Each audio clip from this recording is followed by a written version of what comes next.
گرچه این دلبستگی های زمینی خوب نیست، اتفاق از تو می افتد، دل که سنگ و چوب نیست.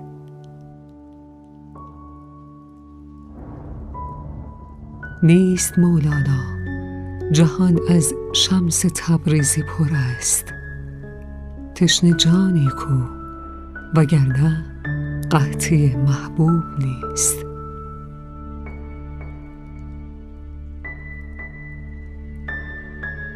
آسمانی یا زمینی کاش عاشق می شدیم، گرچه این دلبستگی های زمینی خوب نیست.